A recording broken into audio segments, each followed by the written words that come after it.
नमस्कार मित्रांनो, हा जो तुम्ही वेल बघत आहात तो गावरान मुगाचा आहे.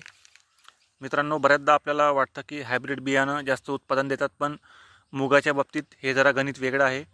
ही गावरान व्हरायटी मित्रांनो ही हायब्रिडपेक्षा जास्त उत्पन्न देते. दोघांमध्ये फरक हाच आहे की ही व्हरायटी खूप लांब वाढते 10-15 फुटापर्यंत आणि हायब्रिड व्हरायटी छोटी असते.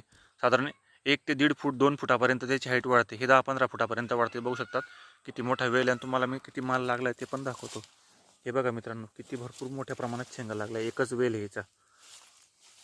तर बघू शकतात किती मोठ्या प्रमाणात किती मोठ्या प्रमाणात त्याला फळं लागली तर बघू शकता.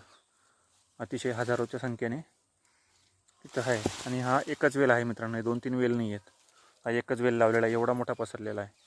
तर अशा पद्धतीने मित्रांनो गावरान व्हरायटीमध्ये खूप दम आहे आणि ते राजीव दीक्षितांनी याआधी पण सांगितलं होतं. गावरान व्हरायटीमध्ये उत्पादन देण्याची खूप मोठी क्षमता आहे.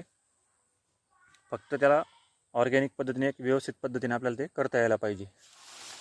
याला दुसरं काही नाही मित्रांनो, थोडं शेणखत घातलेलं आहे. त्याच्या पलीकडे याला फवारणीसुद्धा दिलेली नाही आहे. म्हणायचं तात्पर्य एकच की हे नैसर्गिक त्याचा गुणधर्म आहे, एक नॅचरल त्याची प्रतिकारशक्ती आहे. बघू शकतात बरेचसे गावरान बियाणं संवर्धन करणाऱ्या लोक आहेत, त्यांच्याकडून तुम्ही हे बियाणं मागवू शकतात. हे माझ्या घरच्या घरी मी ह्याचं जतन केलेलं आहे, ते बघू शकता.